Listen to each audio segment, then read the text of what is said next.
All right, well, yeah, right here with Team Nigeria, so Sade Olatoye, who just competed in the women's amateur.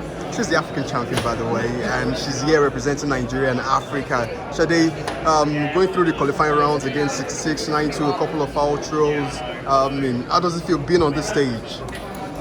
This is not my first rodeo. Third world champs, second event. So, today wasn't the best. The warm-ups actually felt pretty good. The first two throws, they counted them as fouls, but they overturned the second one.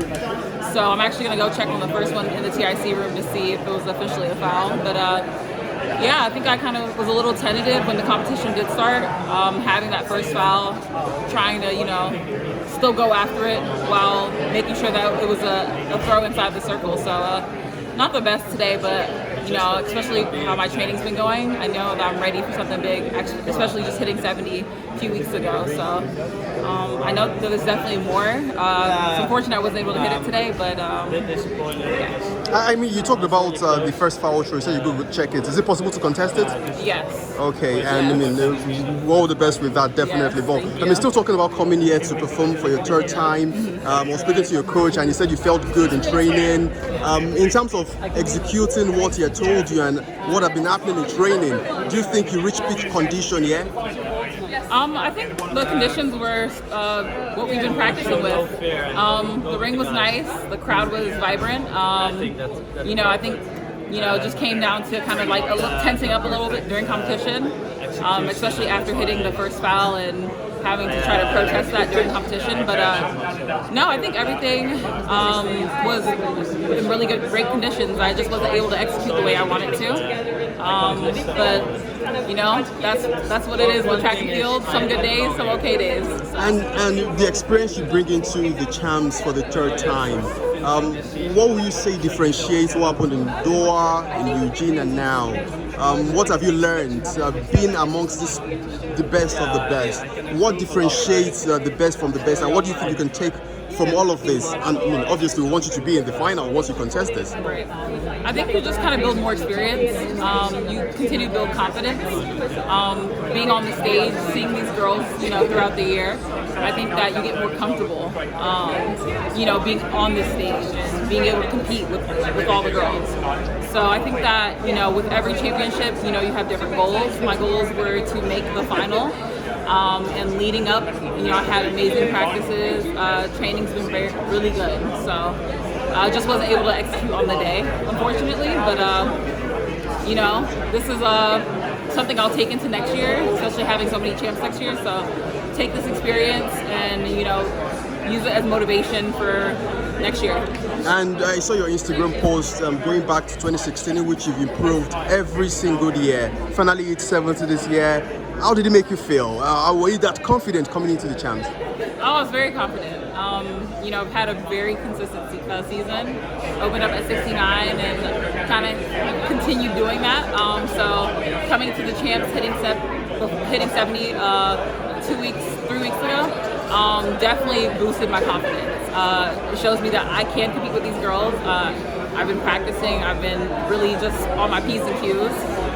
And I just know that I belong on the stage. So unfortunately today I wasn't able to execute the way I wanted to, but we'll just take the takeaways and use it for next year.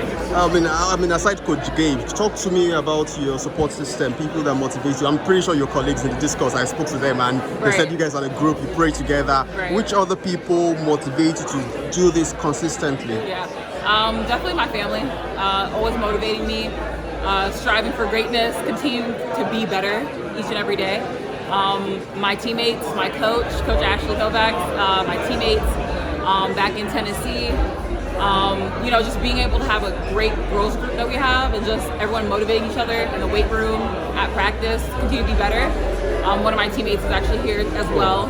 She competed for the United States. Yeah, I saw you talking to her when you came in. Yeah, so having her here, being able to, see me at practice and also see me here in the ring, being able to tell me some cues that I've been working on, was definitely good motivation.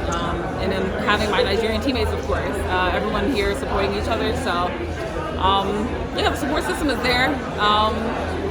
That's all you need, especially in times like this, out on the big stage, having that support and that love definitely carries us. So.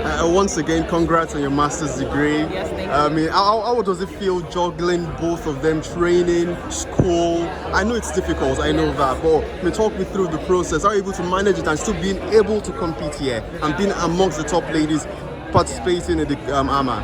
Yeah, so I definitely think in college I learned how to time manage. So being able to compete at the highest level and excel in academics is something that I've always, learned how to do and gotten better throughout the years. So, going into my master's and finishing it this year with my thesis, it was definitely difficult. It had its times, but you definitely have to learn how to compartmentalize. So when I'm typing my 95-page paper, then as soon as I get in the car, start thinking about practice, thinking about my cues.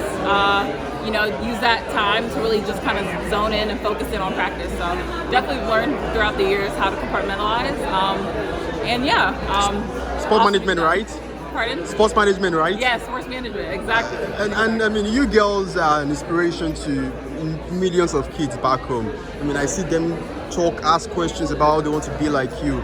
Yourself, Chioma, Ashley, Obiageri. I mean, if you have any word of motivation for them, people that want to take up such things, you're at the top level and we haven't seen all what you've done.